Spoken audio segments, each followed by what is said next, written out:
What's up, everyone? Welcome back to Conflicts of Interest. This is episode 145.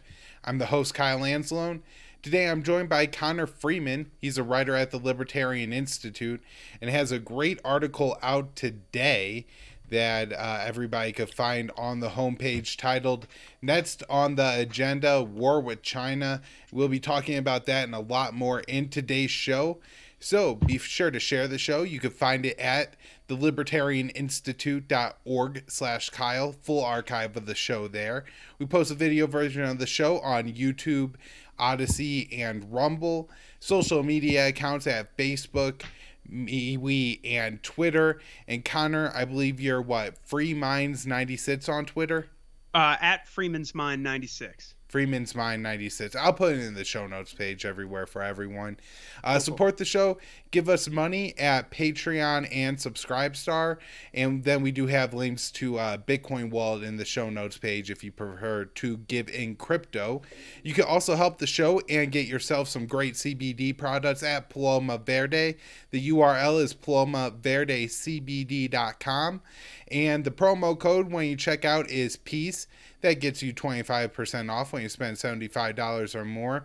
And they have a great lineup of products over there at Paloma Verde. So many people I know, especially the libertarians I interact with on Twitter and Facebook, social media, most of them use CBD. They have, something they like for mental health reasons. The world's a stressful place right now. People are talking about COVID mandated vaccines and everything like that. Hard to go to sleep at night, settle down, separate from, your device and stuff like that. So, kind of whatever, way you found that CBD works for you, Paloma Verde's got the product. They got the lab test results to show that their products are high quality and they work the way they say they will. So check it out. They got gummies, soft gels, tinctures. I really like their topicals, but they even got products for your dog. So check out all their great products at PalomaVerdeCBD.com. Just be sure to use the promo code PEACE, PEACE, when you check out. That gets you a discount and helps the show. All right, Connor, let's get into everything today. And we are going to start off with this Iran stuff that's developing. I guess this is off the coast of Oman, so it's in the Arabian Sea, not necessarily past the Strait of Hormuz into the Persian Gulf. But there has been two incidents, I guess we could say, in the past few days, one involving two drone strikes hitting a ship and two people dying, and then a second thing which was reported on some British channels as being a hijacking. Now they're saying that it was a hijacking that was foiled. Gunmen were on the ship and were chased off by U.S. and Omani forces. So, Connor, let's break down what actually happened here, get into the details that we know. There's a lot of speculation that this is Iran, or, speculation maybe from people in the independent media, the more aware community, that this could potentially be a false flag. So, what do you think is going on here? And again, break down the details for us. Sure. So we got off the coast of, or near Oman, I should say, we had U.S. officials have said that this was a suicide drone attack. The suicide drones tend to be used by sort of the militias in Iraq.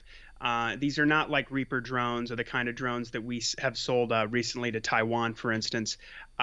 These are, like smaller drones that have a kind of an explosive attached to them, and then they fly to the target and explode. So it hasn't. I don't believe up to this point that that's been confirmed, but we did have, I think, an anonymous U.S. official. I forget if it was Reuters or which outlet this official told, but supposedly they suspect Iran, and they suspect that this was an attack with one of these suicide drones. An Israeli official came out and said that that Iran was responsible for this attack pretty immediately after it happened. Now, so the ship is it's a Japanese-owned tanker called the Mercer Street, and it's got a Liberian flag on it, and it's operated, I should say, by a British-based company called Zodiac Maritime, which is owned by an Israeli billionaire named Eyal Oler, I want to say. Yeah. I believe that's his name, Eyal Oler, and so Eyal Offer, I should say. And so the idea is that this was an Iranian attack against a ship that's managed by a company that's owned by an Israeli. Um, as far as like proof, this it's anybody's guess what's happening here. But as per usual, with a lot of these accusations that have lately been levied against, for instance, Russia and China, we have yet to get evidence, any solid evidence at all, really.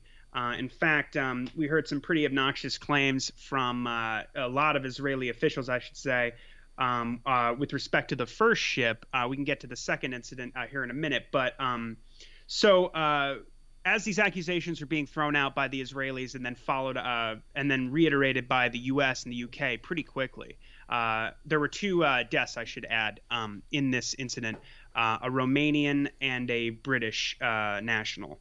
And so the British have taken this pretty personally and have been threatening. Well, first of all, we've got the foreign minister from Britain coming out and saying the UN needs to take action. The Israelis are saying, demanding the same thing, including military action as far as the Israelis are concerned. The British are threatening to launch some sort of a cyber attack or a special forces attack as well. But yeah, so the Saeed Khatizbeh, who's the spokesman for the Iranian Foreign Ministry, has come out and said these are baseless accusations, and if you have evidence, then all these states who are making these claims should present it. And so when he said that, Naftali Bennett, who's the new prime minister under the new government there in Israel, came out and accused Tehran of this cowardly denial. And he goes, I just heard that Iran in a cowardly manner is trying to shirk its responsibility for the incident. They are denying it, he told a weekly cabinet meeting. He goes, so I determine unequivocally, Iran is the one that carried out the attack on the ship. Iran's bully manners are dangerous, not only to Israel, but also harm global interests, the freedom of navigation, and international trade.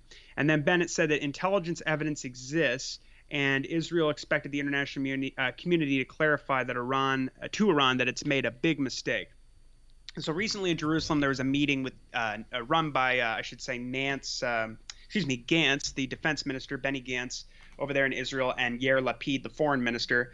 And as far as evidence is, I don't know if you saw anything else, Kyle. They seemed like they were just naming names of different like IRGC officials and then kind of presenting that as some sort of a, I don't know, sort of like a stand-in for this alleged, intelligence evidence that prove that Iran did this. I haven't seen much else, but we've been getting a lot of threats from the Israelis saying that they're like 10 weeks away from having a nuclear bomb, the Iranians, and that the UN needs to attack and that they may just go ahead and do it themselves. Yeah. So one thing I guess to put into context here too, it's very interesting from the British side that they're so outraged by this because Israel has routinely attacked Iranian ships and has been open about this. It was reported in the Wall Street Journal.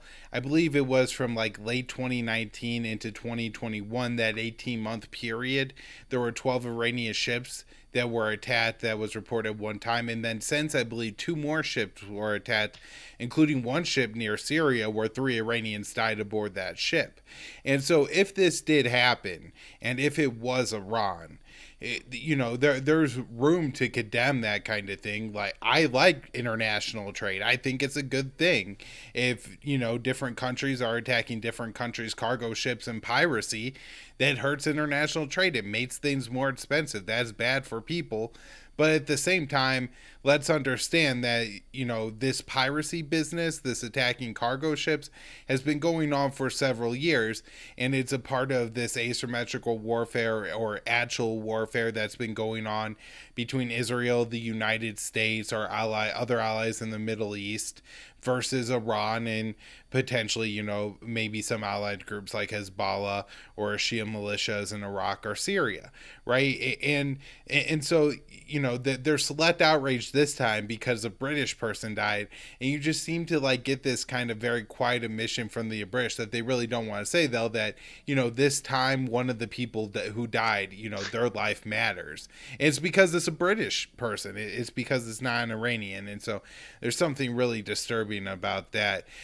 Connor, anything else you want to add, I guess, about this first attack before we could talk about it in bigger context after we talk about the hijacking too. As you said, I haven't seen any actual evidence that would lead me to believe Iran was behind this. Certainly if you look at a map, Iran is a country that's close here. Again, if you look at what's happened in the Middle East over the past, especially 3 years since Trump withdrew from the Iran nuclear deal, it wouldn't be completely out of character for this to happen.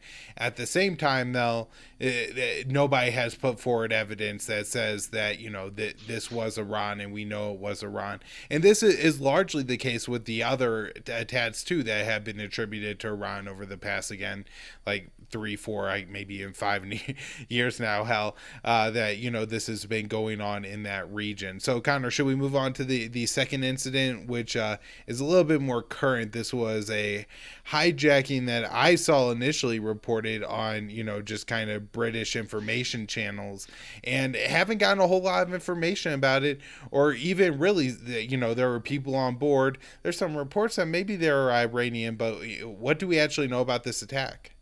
Well, this one's arguably more opaque than even the first attack. Well, I shouldn't even say this is an attack, because I haven't seen much evidence that what exactly happened here. So a maritime trade agency under the British Defense Ministry said that this ship had been hijacked, and different basically sources told Reuters that Iran-backed forces were involved. They had boarded the ship. It was called the Asphalt Princess. And so the Omanis deployed some planes flying sorties near the area. They sent some ships from their navy out there to secure the waters. Recently, the UK has said that the hijacking is over.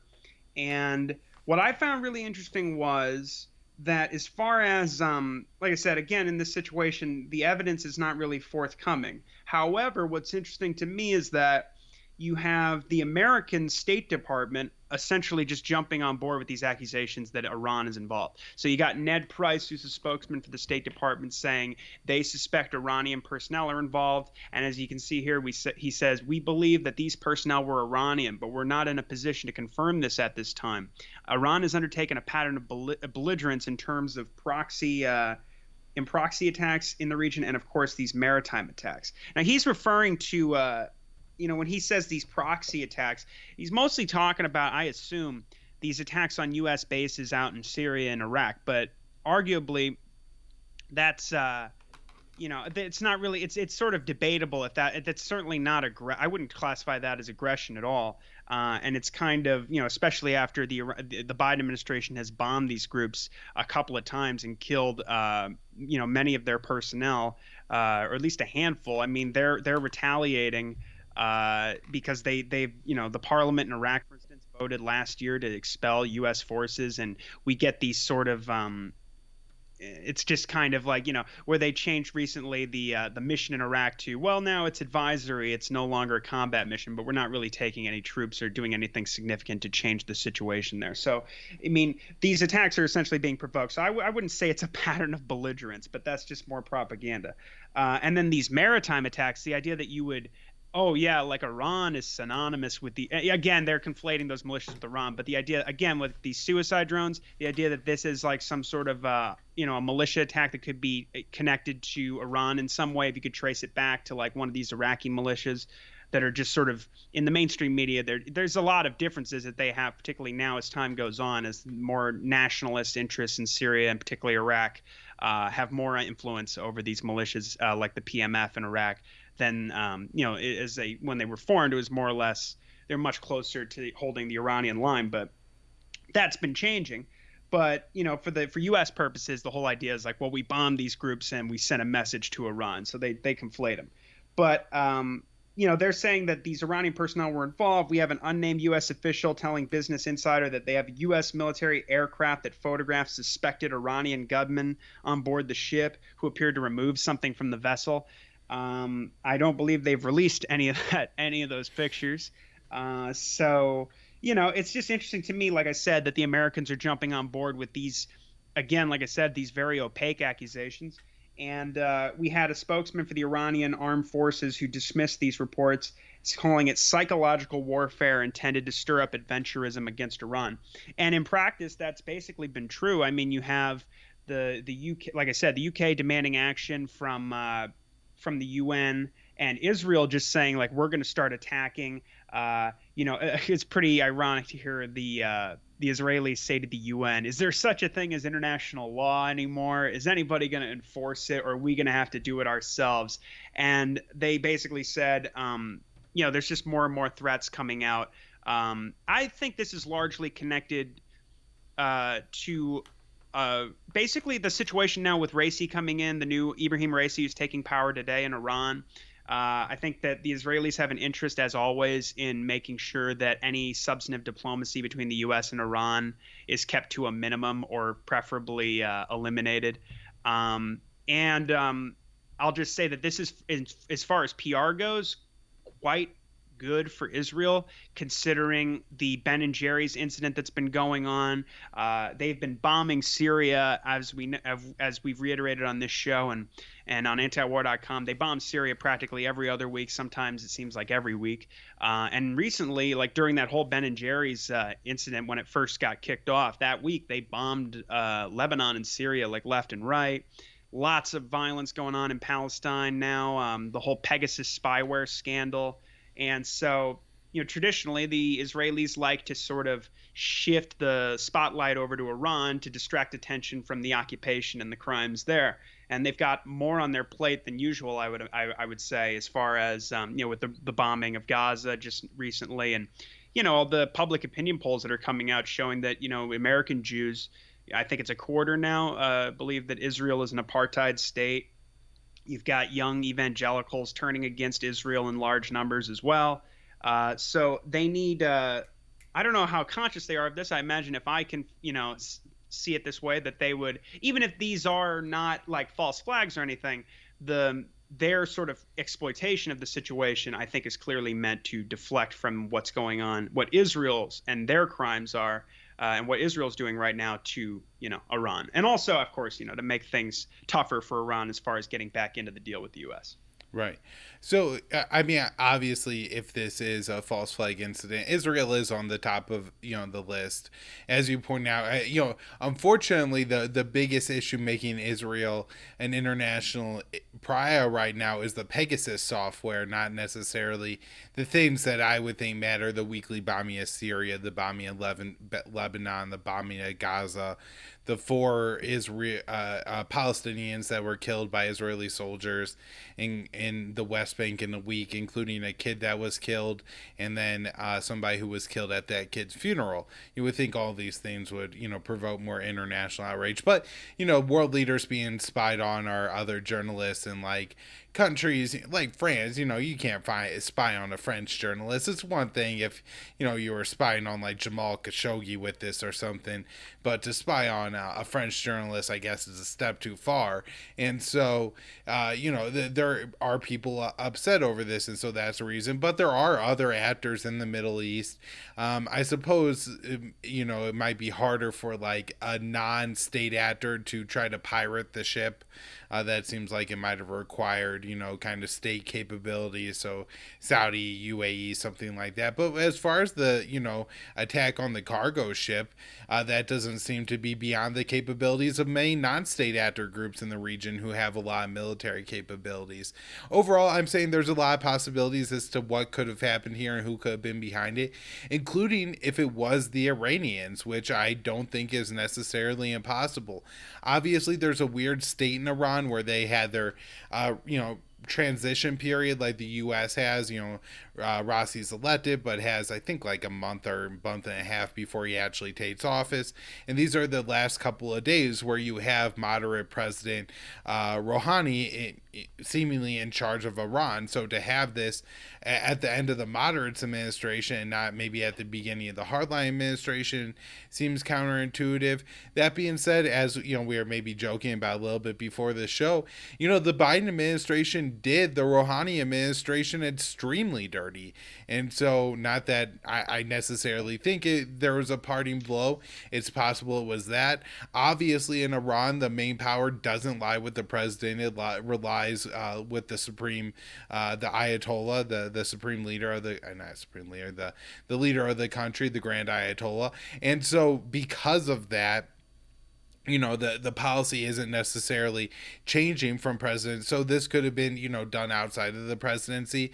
And maybe the Ayatollah thought it would be advantageous to do it before the new, hardline president takes office, or, any number of other possibilities. But whatever it is, Connor, I think that we could maybe assume here and talk here from the perspective of the international community is going to act like Iran did this, and that this is a unique thing that Iran did, even though, one of those maybe not true, and the other one definitely. This wasn't a unique thing that the Iran did. What impact do you think this has on the talks for the Iran nuclear deal going forward, which we know are like in this tense position? I covered this extensively on the past show, but just for anybody who didn't catch that, maybe for a quick summary, at least according to the Germans, they say that there's like 1,200 pages of documents all set and written. There's been tremendous progress made. The last resting issues are Iran wants a mechanism to make sure the sanctions are removed. Iran wants a promise or guarantee, which, there may be strings attached with that the U.S. won't leave the Iran nuclear deal again as long as Iran is complying with it. And the U.S. wants something in the agreement that says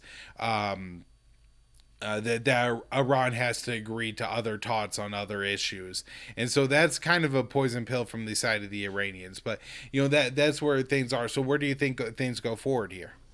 Well, so I'll before we get into that, I'll say that to your point about how it is possible that Iran was involved, there was something about I just want to make sure before I forget that I want to say as Arab-speaking Iranian, I don't know, I think it was state media. And it was reported through Press TV. This isn't one of the early reports that I think Jason Ditz or Dave DeCamp wrote at antiwar.com. And they were reporting that early on, like at the very beginning of this, I don't know exactly the timeline, if Israel had accused them first or what, but there were reports that said that this was some sort of a response from a militia, likely in Syria, responding to Israeli airstrikes. But that that hasn't been confirmed. And also, I'll just say that I thought it was interesting that the IRGC made an actual statement where they said we've spoken to security force, our security sources, and I had the quote here, but I think I might have lost it. But regardless, it basically said that we spoke to security sources and that the IRGC was not involved in this, nor was any branch of the broader Islamic resistance in the region. And I think he was referring to the axis of resistance, which would be Houthi Hezbollah, vaguely Houthi Hezbollah, Shia militias in Iraq, Syria, Assad, potentially the Iraqi government. But what about the Iran nuclear deal? Oh, yeah. So I think that basically, well, I don't think the Israelis want the U.S. to return to the deal. I mean, we remember hearing things that they were saying. I believe we spoke about this on one of our previous shows, one of the more recent ones, about how the Israelis were like debating, like, how do we get the Iranians back into the deal but keep the Trump sanctions? That doesn't seem possible to me. So forgoing that, I think the Israelis clearly would prefer the status quo, the sort of the continuation of maximum pressure. I've seen, it's interesting to me that, again, the British, who are, again, a part of the deal, jumped in so quickly onto this bandwagon of accusing. Now, understandably, it's an issue because one of their nationals was killed on the ship in the alleged attack. But at the same time, we've been hearing for months now from, the French saying, well, Iran has to make some tough decisions to come back into the deal, and it's really up to them. We have, the Germans have made some points about how, I believe it was the foreign minister, Heiko Maas, who was saying that, that basically that they're stalling and they're the ones who are holding it up. But also, there was an anonymous German negotiator who was a party to the talks who was saying essentially what you were saying, which is that the impasse is really over. The Iranians want to make sure that there's not a repeat of 2018 where the Americans pull out of the deal. And of course, the Americans can't really guarantee that. And also, of course, I think the Ayatollah has said that the Americans are acting malicious and making the deal returning to the deal much more difficult than it needs to be, insisting that the Iranians agree to this sentence that is being added into the deal now that says that they essentially that, and I'd like to see more details around this, but I have seen reports that say that, basically that the idea is that if they have to agree to negotiate ballistic missiles and their support for their allies in the region, and that kind of the success of a return to the deal kind of hinges on that. So that's, I think, a non-starter ultimately, but I do think that, as we've discussed, that Raisi has a big interest in returning to the deal. It would be a huge win politically for him to do it. I just am seeing, the Americans have dragged their feet under Biden, have dragged their feet for so long. The Iranians kind of made a big concession, obviously made a huge concession by agreeing to basically what they refused to do under Trump, which is talk to the Americans, albeit indirectly, but still talk to the Americans before there was any sanctions relief. In fact, sanctions were added, and they still went through with these talks in Vienna.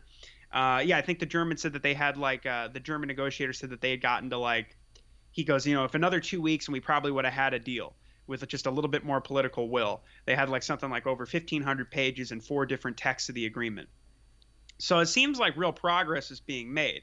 At the same time, the Americans are planning to impose more sanctions on the Iran for their missiles and their drones. And really, from what I saw, the main point of contention is, look at what the Houthis are doing to Saudi Arabia and Yemen. So it doesn't mean that they're not going to impose sanctions over that, but that's a completely that's kind of a stupid point. The Iranians support the Houthis politically, but Gareth Porter has shown that there's really hardly any, all this, these claims of Iranian military support for the Houthis are really unfounded. And also it's, they're exporting weapons to even places like Somalia because Yemen is flush with weapons after years, especially of, backing by the Obama administration, pouring weaponry into the Saudi-backed Saleh government there. And but I'll just say that, they're going to launch more sanctions onto the Iranians, it seems like, for, whatever it is. They're even talking about, launching more sanctions against shipping companies that would potentially do business with the Iranians and make it more difficult for them to trade with the Chinese. And so it just seems like there's a lot of institutional inertia against returning to the Iran deal. And I think that the battle is becoming increasingly difficult. It's becoming a more of an even uphill battle than it already was for the ostensibly hardline government, which I feel like the FDD is already set to go with their propaganda, and the hawks and the Israelis to exploit this situation. In fact, I think it was Gantz who came out and said, with Raisi coming in, Iran is going to be more of a threat to Israel and the world than it ever has been before, and we've got to act to I forget what he said, to deal with the threat, or I don't know if he said eliminate the threat or something like that. But there is a big move on to kind of characterize this new government as being somebody who cannot be dealt with. And in fact, the Americans, Jason Ditz was writing about how the Americans are already doing that. Right. Yeah, I think I pretty much agree with you there that for people who have watched the show, they know that when Biden came in, I was kind of optimistic about him returning to the Iran nuclear deal. But by 2 months into his administration, I was like, I don't think this will be done. And so I don't really think this event particularly impacts the likelihood of getting a deal done or not. I do think it works out well for public consumption because we're not going to get a deal. This is a way for the public to easily have an event to identify Iran being the problem with, rather than it being, the Biden administration's unwillingness to negotiate and just return to the deal that Obama signed. And he absolutely blundered it. And, just to mention there, I just can't wait from the articles from the Hawk saying, well, we can't return to the Iran nuclear deal now because it's going to look like a political victory for Ibrahim Raisi in Iran, and we can't empower the hardliners. The only other thing I found interesting about this story, Connor, has really nothing to do with geopolitics, but the way that this, I guess the operators of the ship, when it started to get boarded, immediately went and shut down the engines, and and disabled them somehow, caused some amount of damage that they weren't able to fix it and get the ship moving, and that was the way that this was stopped. And so maybe that's like something like a little ray of sunshine through all of this, is that if the shipping companies have figured out how to prevent this, then it's probably going to happen less. And even if it does involve causing damage to the ship, it's probably going to be less costly to like international trade than a whole bunch of ships being hijacked. And, starting off with like a round of incidents like we saw a few years ago, where I think like a total of 4 or 5 ships were hijacked on each side, South Korean, a British ship, a couple of Iranian ships. Anyways, Connor, let's move on and talk about your great article here that you published this week, Thursday, August 5th, at the Libertarian Institute. Next on the agenda, war with China. And I imagine, Connor, it was probably difficult to write this article, because I feel like every time, you probably had thought that you were finished, suddenly the Biden administration comes out and does something else that's provocative and hawkish. And so, just in the last week or so, we've seen major war games, 2 or 3 rounds of them, if you really think about it, kick off across the Indo-Pacific region. They had the big aerial games where they are landing on all these little archipelago runways all across the Pacific. We got some more war games happening now that I'm sure me and you will talk about. We had a U.S., I think a warship, I think it was a destroyer, sailed through the Taiwan Strait for the 7th time under the Biden administration. And then we had the State Department announce a $750 million weapon sale to Taiwan, the first of the Biden administration. So, Connor, try to catch us up on all the very aggressive things that the U.S. is doing against China.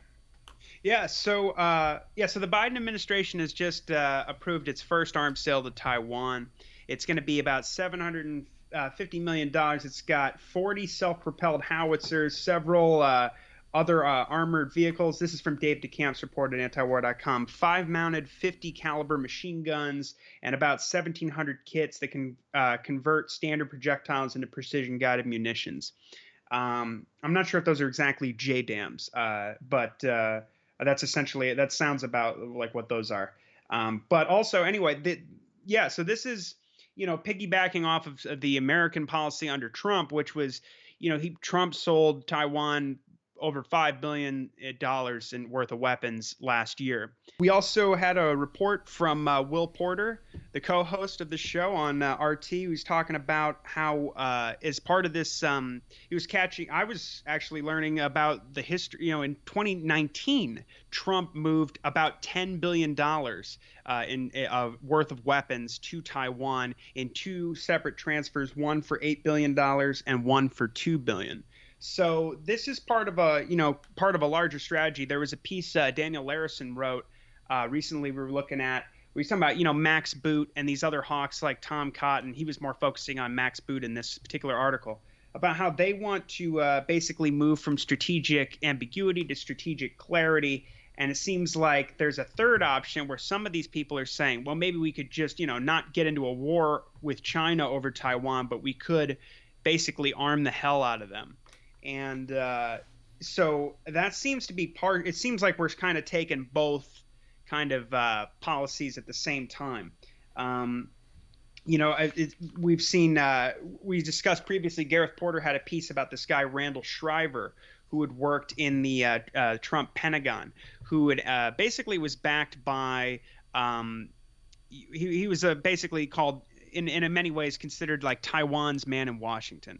And this guy and his Project 2049 Institute was this think tank he had with Richard Armitage, who served in the Bush administration. And essentially they were in bed totally with the Taiwanese government and the kind of the more hawkish elements there, as well as different military industrial complex firms. And they were able to secure a sale that was essentially refused by the Clinton administration, the Bush administration, the Obama administration, and Wolfowitz had publicly and his group was chairing after he left the World Bank this U.S. Taiwan Business Council, and they were criticizing the Bush and Obama administration for not going through with these sales. It was a massive escalation. They sold them these upgraded F-16s. They can fire these Boeing AGM I forget exactly what they're called, but they're standoff land attack missiles that can hit far inland targets inside China. And so, we've just seen a massive escalation. There's more. Speaking of Gareth Porter, there's another report talking about Taiwan here about how Richard C. Bush, who at the Brookings Institute is kind of the main man on Taiwan relations. I think he says Strobe Talbot at Brookings has referred to him as quite simply America's leading Taiwan hand. He was formerly the National Intelligence Officer for the CIA in East Asia from 95 to 97. Then he headed the de facto American Embassy in Taiwan, the American Institute in Taiwan. And so Garrett's piece here is really interesting. People should check it out. It's about basically how the policy for the longest time, well, really in the last, I'd say 3 decades, that there's basically this thing called the 1992 consensus, where it's been unofficially agreed upon, according to this guy Bush in his book, Untying the Knot from 2005. He talks about how basically delegations from Taiwan and China had unofficially agreed to this one China, two systems concept. So basically, it was kind of promoting some stability in terms of the cross-strait relations, and this was particularly upheld by like the nationalist government of from 2008 to 2016 of this former president named, I want to make sure I get the name right, Ma Ying-jeou from 2008 to 2016. But there's another party called the Democratic Progressive Party, and they are particularly hawkish and very supportive of kind of splitting off from, formally declaring independence from China, which is, definitely does not lend itself to stability, to say the least, with cross-strait relations. And for the longest time, the Americans had a policy called dual deterrence, which is essentially where they maintain the strategic ambiguity with China, so they sort of deter an attack on Taiwan from China. At the same time, they reassure, as Gareth says, they reassure China that Washington would not support any moves toward Taiwanese independence. The policy cautions Taipei against moves that would unnecessarily provoke a Chinese military response. And as this Richard C. Bush put it, or as I should say, as Bush put it, while promising Taiwan that it would not have to sacrifice its interests in order to ensure good relations with Beijing. And so the U.S. has stepped in on a few different occasions. So in 2003, this President Chen Shui-bian basically threatened to unilaterally change the status quo and just move ahead to Taiwanese independence. In 2011, when the current president, Tsai Ing-wen, I should say, was running, the Obama administration expressed, quote, distinct doubts that cross-strait stability would continue under this government, this Democratic Progressive Party government. And Gareth mentions in 1999, then President Lee Teng-hui presented what he called a state-to-state theory of Taiwan-China relations. And so Washington actually dispatched Bush from Washington to Taipei to give a stern warning to the Taiwanese and shut down this whole, separatist concept. So essentially, when it looked like this lady Tsai Ing-wen of this the Democratic Progressive Party, who represents the sort of separatist faction, when it looked like she was going to be the winner of the election, he thought that the Obama administration would stick with this dual deterrence policy. But there was a major shift. Really, as so let's. I'll just get in before I get into that.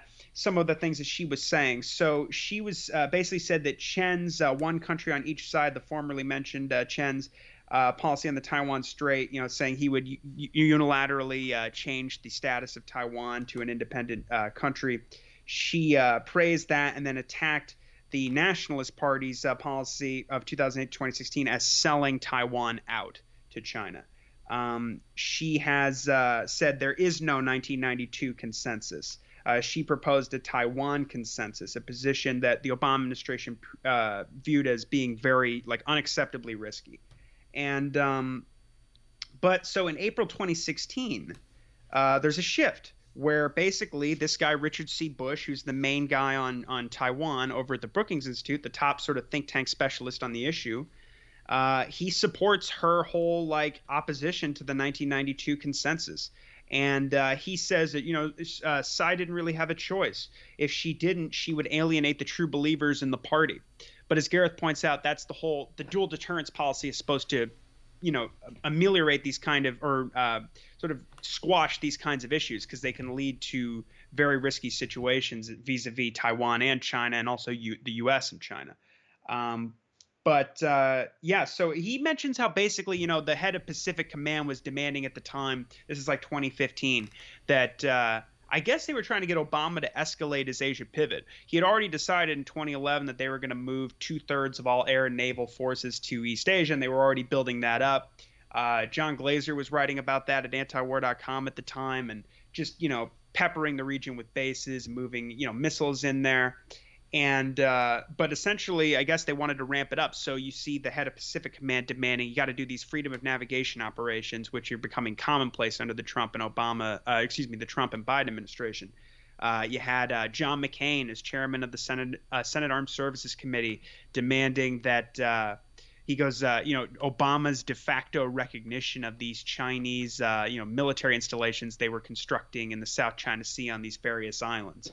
And basically, baiting Obama into taking a harsher position.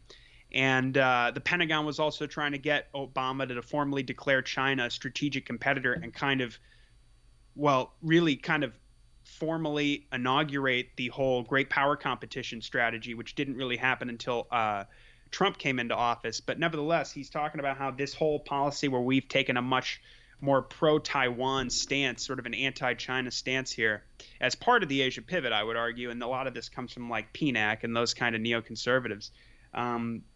It's really come from the military, actually, because they feel that they have to kind of do all this in order to justify these, well, frankly, these military budgets that are just, we're spending more in the military than we ever have at this point. And I don't think they felt that they could get that done without really leaning hard on this great power competition concept.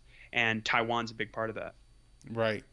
And so, as a part of all that, the freedom of net. So, if you're watching the show and you're looking at a map here, we've been more talking about like Taiwan and the East China Sea region so far, and the military buildup around there. But there's been a lot of action in the South China Sea as well, with a lot of international ships moving into that region. So, I know, like I've seen in the recent days, 4 Indian ships are going to be deployed. A UK ship moved through. I think Germany was sending a ship. And so this is, fairly provocative with a lot of different actors. And a lot of actors with, different relationships to China than the United States. If you look at India, a country that has fought wars with China over the border in the past decade. I guess it was probably the 60s or 70s was, I think, the last major fighting there, but there's been skirmishes that have left scores dead since then.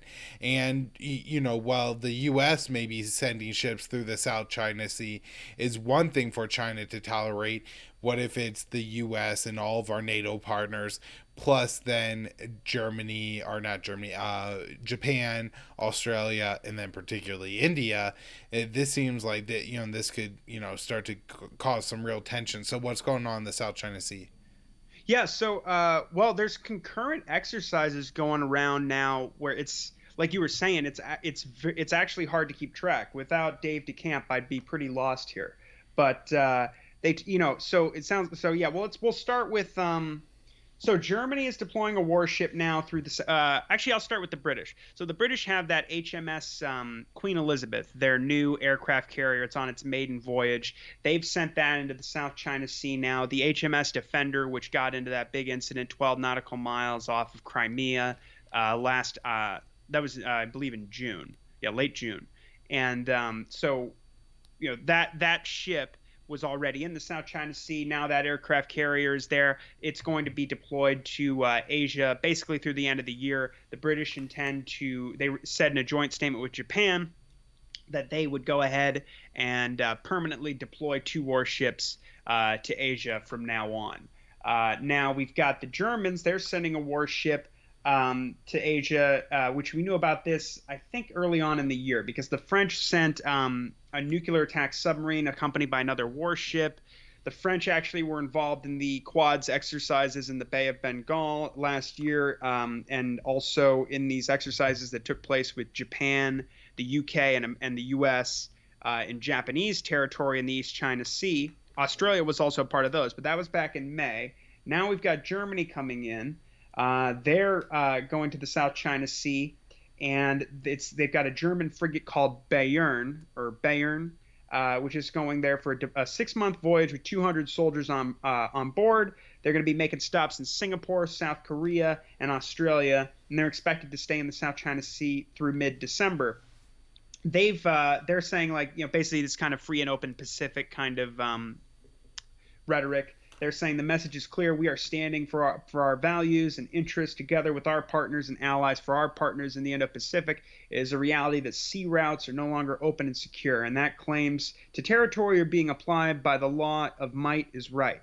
And this was the German defense minister who was saying this. Now, she also offered to have the ship, the frigate, dock, I think, in Shanghai at a Chinese port, to show that they were interested in dialogue. It seems pretty curious that you would send a warship to do that, but okay. The Chinese said that they need more clarification, which I think is actually pretty fair.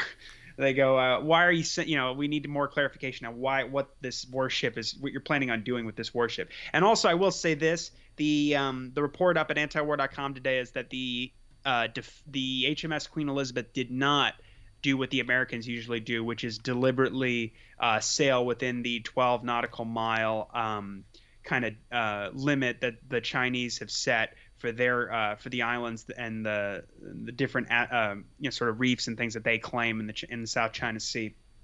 Yeah. The British did not do that.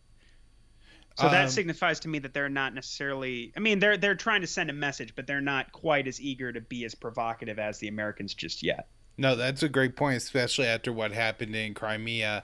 The British making that decision at least doesn't ramp up tensions more. I also caught this that the U.S. was carrying out not quite as large of war games, but 3,000 soldier war games with Indonesia right now. Indonesia hailed it as a new era of U.S. and Indonesian ties. I was watching some of the videos that Indo-PACOM put out on Twitter about they were training on them on making some traps and stuff else. I don't know what else they were training them on, but I'm sure that this strategic partnership that we're building in Indonesia is concerned with countering China, a country that maybe doesn't have as much to do with the South China Sea, but I thought this was just worth mentioning real quick. Was State Department number 2 Wendy Sherman traveled to Myanmar and spoke with what the U.S. is labeling the shadow government there. I'm not sure what gives this government authority. From what I understand, Aung San Suu Kyi is still being held, so whoever the U.S. is recognizing as the government of Myanmar we're meeting with, but this is a country that does, I think, share a border with China, if not, is in the region and does have a relationship and ties with China. And so, we're seeing the U.S. build up things everywhere else. Now, did we get into this, the largest, I guess, Navy and Marine Corps amphibious drills in 40 years, Connor? Yeah, this is insane. So we've got the U.S. Navy and the Marines.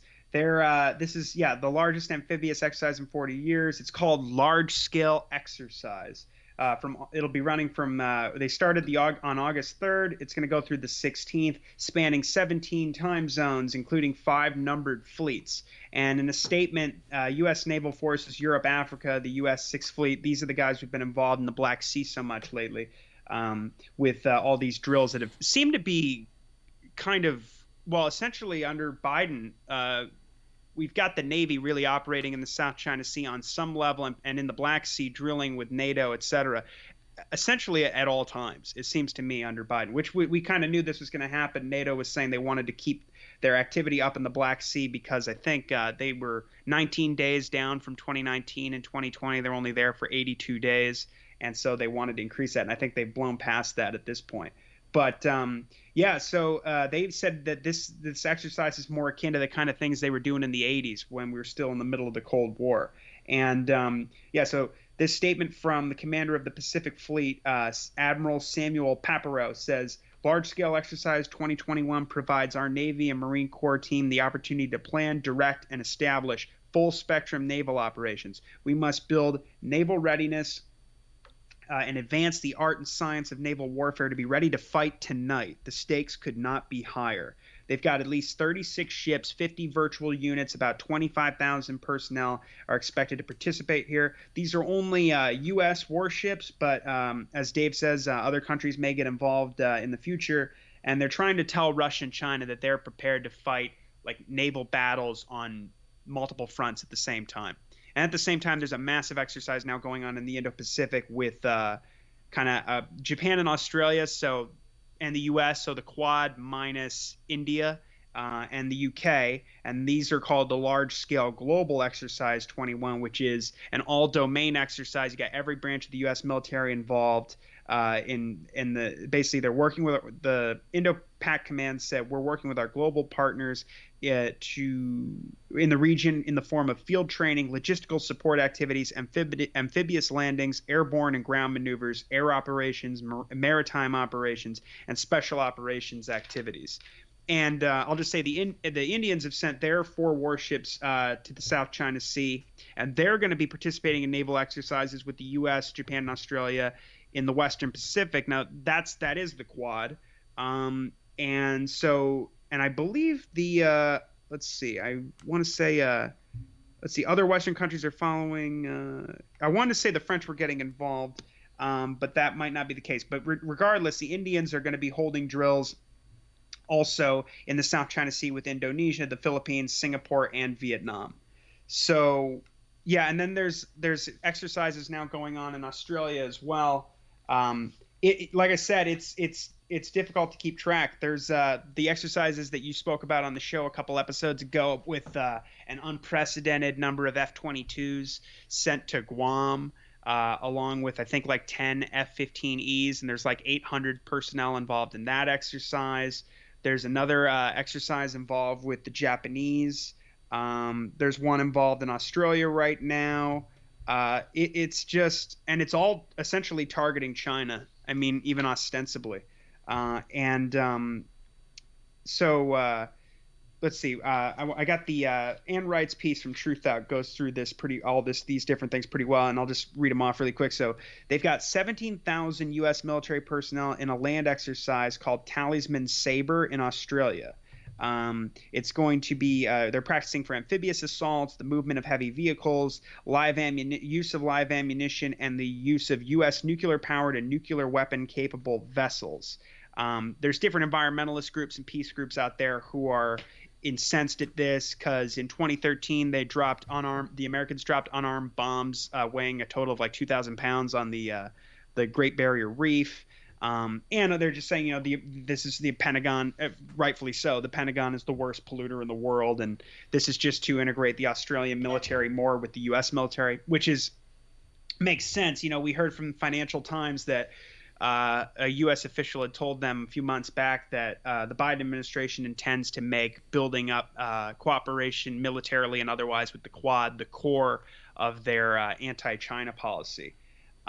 Then we've got, let's see, in addition to the exercise in Guam, there's also exercises going on where they're moving Patriot batteries around the Pacific.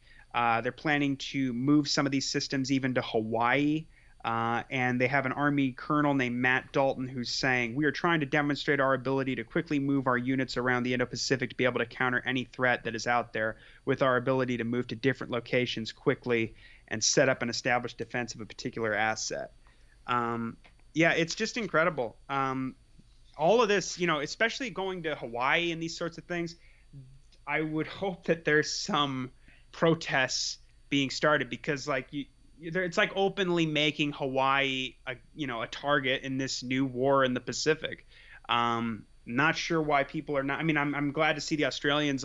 There's this good group of Australians who are pretty pissed about what's going on, but we need to see more of that from the Americans as well.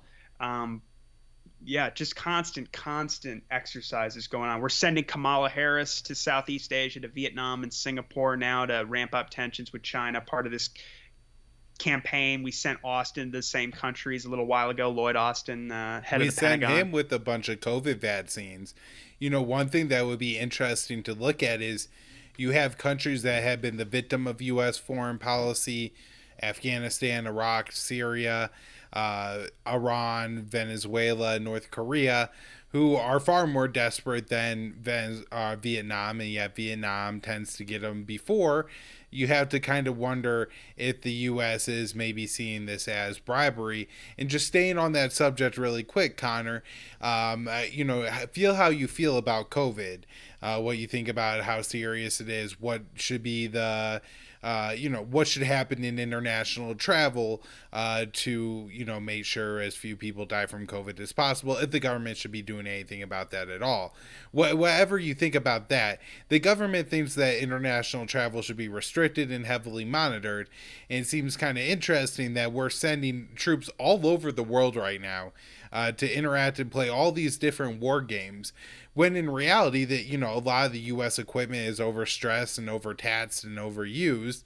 Not to mention the Biden administration says they're concerned about pollution. Doesn't it seem like this would be an ideal time to maybe like retrench and repair and like kind of catch up on maintenance and parts, and to make sure that you could fly all of your planes should time come, when international travel is something you want to be cutting down on. And every time I read one of these war games, and now sometimes they are like, they have scaled things back to like virtual, and so they're actually not going to Australia to do something like, but a lot of times there are troops on the ground. There are U.S. troops in Indonesia, and again, however you feel about COVID, the government's concerned about it. And if you read even the government CDC sources, they say, well, once you're getting into variants like Delta and Lambda, maybe not so effective all these vaccines are. What are these soldiers actually doing? It seems like it's a prime case to spread around COVID variants, and there's no talk or concern about it, even though we have a massive amount of troops going all over the world and playing all these war games right now. But Connor, we should move. I know we want to talk about Russia and Russia policy a little bit before we wrap up here, but is there anything else on China that you really want to touch on? Anything really important? I know we could spend like another 2 hours just talking about all the hawkish things the U.S. has done against China. Not even under the Obama or Biden administration, just under like the last month and a half of the Biden administration.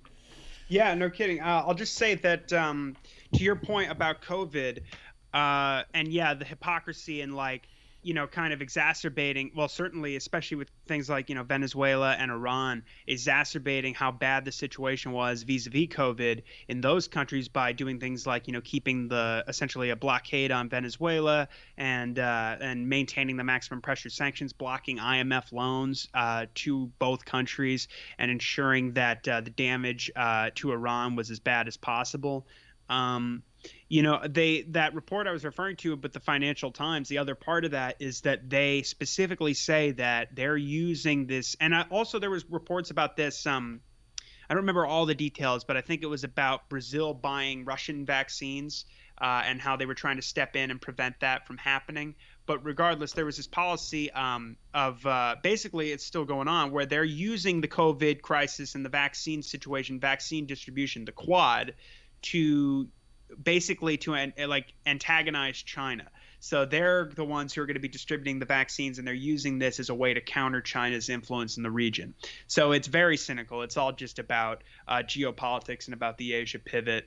And yeah, that's a great point. With all these different exercises that are going on, I mean, if everybody's so concerned about COVID and we're about ready to go in for another lockdown, I'd like to see a lot more than just this, but maybe we should lock down the whole empire, bring everybody home, and stop these, at a minimum, stop all these exercises in the South China Sea and the Black Sea and all these different provocations. But yeah, I mean, like we said, it's this is the direction that it seems like everything is headed. All right, Connor. Let's before we wrap here, talk a little bit about the U.S.-Russian relationship. Things continue to go in the southward direction, it seems. So catch us up on some of the latest news stories, and yeah, then we got here.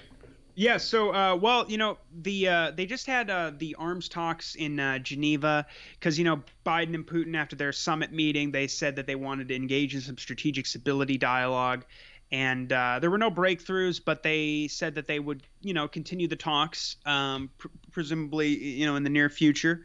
And again, it's interesting to me this pattern where we see so Biden and Putin have this relatively conciliatory meeting, especially given the tensions that preceded it and kind of the expectations. Um, all things considered, Biden and Putin had a pretty decent meeting. They agreed to return. I mean, these are minimal standard things, but they agreed to return, the Russian ambassador to D.C. and the American ambassador to Moscow, and to engage in these talks, and also maybe talk about cybersecurity and these sorts of things in the future, which I think Russia has a big interest in because the U.S. accuses Russia of virtually anything that goes wrong in America with all these different ransomware attacks. It's always just, oh, Russia did it, and they don't really need any evidence. You have the media kind of citing each other, like, well, NBC reported that, and you find out that they don't have any evidence. And so I think Russia has an interest in making sure that that kind of thing is clamped down upon. Also, that's a good, a way to, there's a common interest there. But anyway, so they had these talks, and then following that, we get the news that the U.S. has told the Russian ambassador in D.C. Let's see, his name is Anatoly Antonov, that they gave him a list basically of 24 diplomats who were to be out of the country by September 3rd. And it's just more of this sort of anti-diplomacy kind of. Well, it's all it does is like every time you think that there's something good happening, we immediately get something else. The Russians get slapped in the face, whether it's with new sanctions or another accusation. Just after Biden and Putin's summit, Jake Sullivan came out that weekend and announced that they were preparing new sanctions over Alexei Navalny. Again, more unproven allegations and the alleged chemical weapons use. But yeah, so it's interesting. They made the point where. Antonov says it's got to the point where U.S. authorities, basically he was saying, we received a list of 24 diplomats who are expected to leave the country before September 3rd. Almost all of them will leave without replacements because Washington has abruptly tightened visa issuing procedures. And then Dave DeCamp says here, in recent years, U.S. has expelled dozens of Russian diplomats and implemented new restrictions on Russian diplomatic personnel. And Antonov says it has gotten to the point where U.S. authorities cancel valid visas of spouses and children of our staff with no reasons provided. The widespread delays in renewing expired visas are also aimed at squeezing Russian diplomatic workers out of the country. And so in April, the Biden administration slapped a bunch of sanctions on Russia and expelled 10 Russian diplomats. So Moscow responded in kind by imposing their own restrictions on the number of local Russians who could work at U.S. consulates in Russia. And they go, we have shown restraint for a long time, but another wave of aggressive sanctions by the U.S. in April, we were obliged to take additional steps to equate conditions of work for U.S. missions in Russia, including a prohibition to hire local personnel.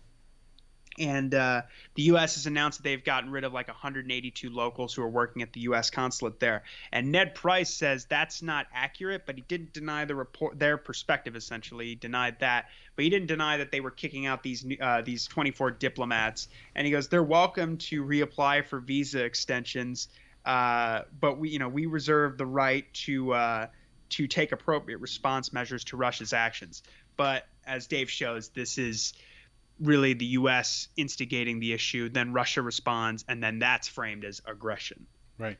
I wonder how hard it would be for the Russians to get that visa, assuming that the U.S. would approve it.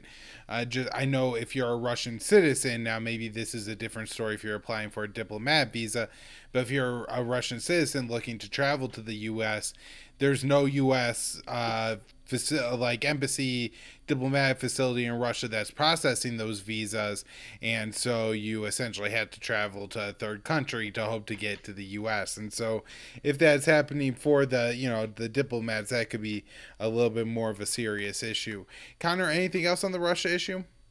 Well, I'll just say that there's we were reading a piece from Daniel Larison where there's these hawks are talking about how well, if we can push Russia, if we can pull Russia away, because they're basically saying that they're concerned that Russia and China are getting closer and closer. We've heard kind of this rhetoric from the Biden administration as well. I believe Blinken requested that Biden get briefed on this particular issue.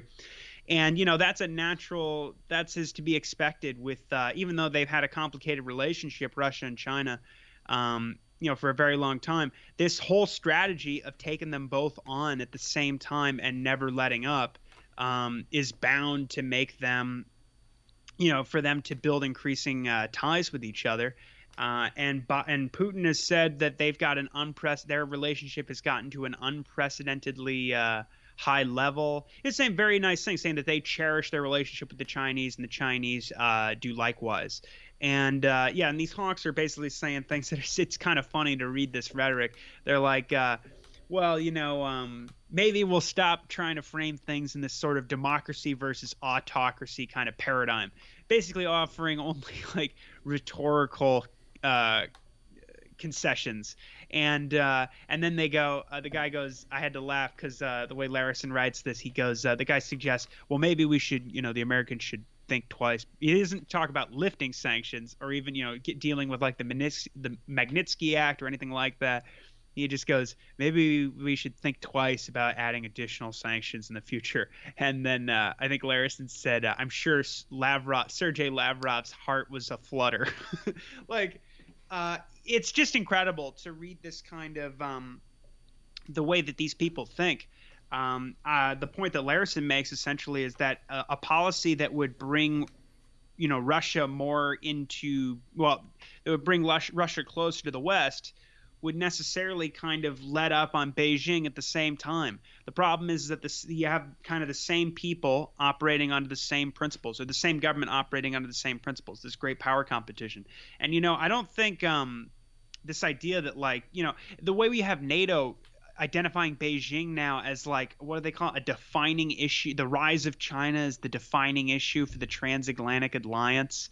And, the Pentagon calling them the pacing threat. You got the Navy saying that this new secretary to be the Navy secretary is saying, I will focus, if I'm confirmed, I'll focus exclusively on China and, building up our security in the Indo-Pacific. And Biden saying, I told Xi Jinping I'm going to militarize the Indo-Pacific just like we do with NATO and Eastern Europe. All these different policies, they just merely push them together.